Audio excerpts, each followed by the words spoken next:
President-elect Trump also begins the day's other headlines.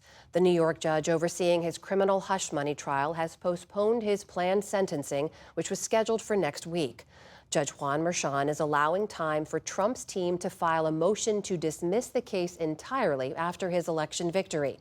Prosecutors will then have until December 9th to respond. They've already signaled a willingness to wait until Trump's second term ends for him to be sentenced. In a statement, a Trump spokesman said, quote, all of the sham lawfare attacks against President Trump are now destroyed, calling the matter finished. Trump was convicted in May of 34 counts related to falsifying business records. He has denied any wrongdoing. In Azerbaijan, the COP29 climate summit went into overtime today after a draft deal for funding fell flat. On what was supposed to be the last day of the gathering, wealthy countries pledged to give poorer nations $250 billion per year to address the effects of climate change. That is more than double the goal of $100 billion set 15 years ago. But it's less than a quarter of what developing countries were seeking. Donor countries called the figure a realistic target, while activists and developing nations, which are often hit hardest by extreme weather, say it's a slap in the face. The developed countries are offering $250 billion when developing countries need trillions. It's like bringing a garden hose into a wildfire. It is outrageously inadequate, the climate crisis that we are facing. We need fire trucks. We don't need buckets of water.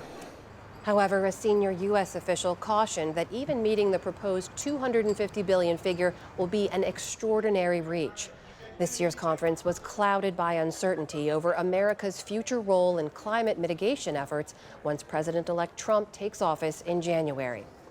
Here at home, nearly 200,000 people in Washington state and California are still without power as crews scramble to clear fallen trees that were toppled in this week's unrelenting storm.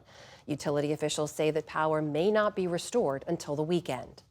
The wind was swirling and trees were cracking, and it was pretty intense. The storm dropped record rainfall in Northern California, and it's still raining in parts of the Northwest, leaving cars stranded and communities underwater. Elsewhere, it's not rain, but snow that's the problem. It's still snowing like you wouldn't believe. More than a foot of snow has blanketed higher elevations in parts of the region, like here in California's Mount Shasta. More unsettled weather is expected from mid-next week, with the Midwest and East Coast expected to see snow and heavy rain just in time for Thanksgiving. In Minnesota, a jury has found 2 men guilty of charges related to human smuggling for their roles in the deaths of a family of Indian migrants in 2022. The parents and their 2 children died in a blizzard as they attempted to cross from Canada to the U.S. Officials found their frozen bodies some 40 feet from the border. Prosecutors say Harsh Kumar Ramanlal Patel orchestrated the operation, while Steve Shand was a driver. The 2 were part of a larger scheme that has brought increasing numbers of Indian migrants to the U.S. They each face up to 55 years in prison. Both have pleaded not guilty. 2 Colorado funeral homeowners pleaded guilty to corpse abuse today. They were accused of letting nearly 190 bodies decay in a room temperature building for years. Prosecutors say John and Carrie Halford began storing bodies in their Colorado Springs funeral home in 2019. They gave grieving families dry concrete instead of cremated remains. The charges say that the couple used customers' money and pandemic relief funds to buy fancy cars, trips, and other luxury items. They each face up to 20 years in prison, and sentencing is scheduled for April.